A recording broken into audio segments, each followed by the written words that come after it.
xañ seen week-end lu tax ñu war leen tàcc ñoom itam félicité leen bu baax a baax ndaxte ñoom li ñu métti ñoom ñu ngi dund la même chose waaye mënuñu marche mënuñu conférence de presse lenn rek laa ciy wax am na ay policiers yu ñuy woowee auxiliaires de police ils sont payés 90 000 francs par mois 90 000 francs par mois te même bu ñu leen gaañee ci ay manifestations état bi du leen faj ñoom ñooy faj seen bopp maanaam réew mi foo laal rek mu ngi métti ñun au moins am nañ mun nañ def conférence de presse mun nañ def marche pour naqarlu lu ñuy naqarlu waaye policiers yi ñuy fay 90 000 francs par mois père mère soutien de famille 90 000 francs ak soble bu yokk ceeb bu yokk suukar bu yokk diwlin bu yokk lépp lu yokk il est facile d'imaginer kon les difficultés yi nga xam ne les auxiliaires de police payés 90 000 francs par mois difficultés auxquelles ils sont confrontés loolu bu noppee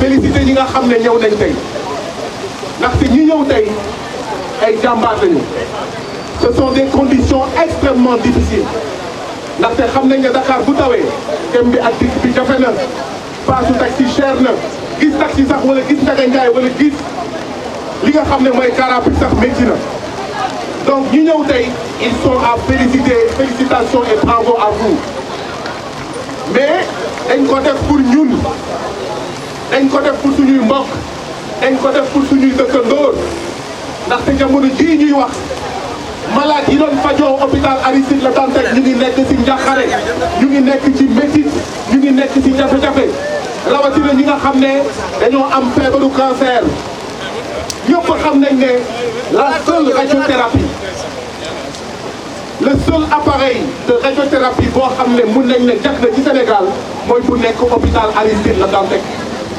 or appareil boobu boo ko déboulonné hôpital Aristide Le Dantec nous avons 98 voire 99% de chance à ce que cet appareil ne fonctionne plus xaw ma ndax yaa ngi di fàttaliku appareil bi bu ñu ko jëndee yàggul xaw ma ndax yaa ngi di fàttaliku dafa amoon appareil radiothérapie hôpital Dantec muy panne di panne di panne di panne ñu xeex ba état jënd appareil bu bees waaw xanaa ñii di ñuy jënd appareil radiothérapie bu bees di ko installé foofu xanaa xamuñu woon ne dans 2 ans dans 3 ans dañuy déménager ak hôpital Aristide Le Dantec les derniers travaux effectués à l'hôpital Aristide Le Dantec c'était dans l'année 2022 bu ngeen demee hôpital Aristide Le Dantec da ngeen di gis ne jusqu'en 2022 il y a eu des travaux mais xanaa ceux qui ont permis ces travaux là te travaux yi day jar xaalis xanaa xamuñu woon ne en 2022 dañuy déguerpir l'hôpital Aristide Le Dantec. Voilà des questions à se poser. Jusqu'au mois de janvier, jusqu'au mois de février, jusqu'au mois de mars, il y a eu des travaux dans l'hôpital Aristide Le Dantec. lu xew li xew mooy président Macky Sall xam na ne du am 3e mandat xam na ne du am 3e candidature mu bëgg a gaawantu saaxi suñu suuf et ce qui est scandaleux c'est au détriment de la santé des malades au détriment de la situation des travailleurs et de leurs familles. Et ça, c'est extrêmement grave. ma ne bëgg suuf bëgg alalu àddina warul tax nga sànq ay doomu aadama. Cette option du président de la République Macky Sall de vendre 3 hectares pour construire 3 hectares, c'est une condamnation à mort de certains patients. Parce que appareil radiothérapie bu dalal jàmm baaxul santul ci paan la dëkk. bu Touba ñu ngi nekk di ko paramétrer doxagul kon y a un seul appareil de radiothérapie jamono ji bu jag mooy hôpital Aristide Le Dantec.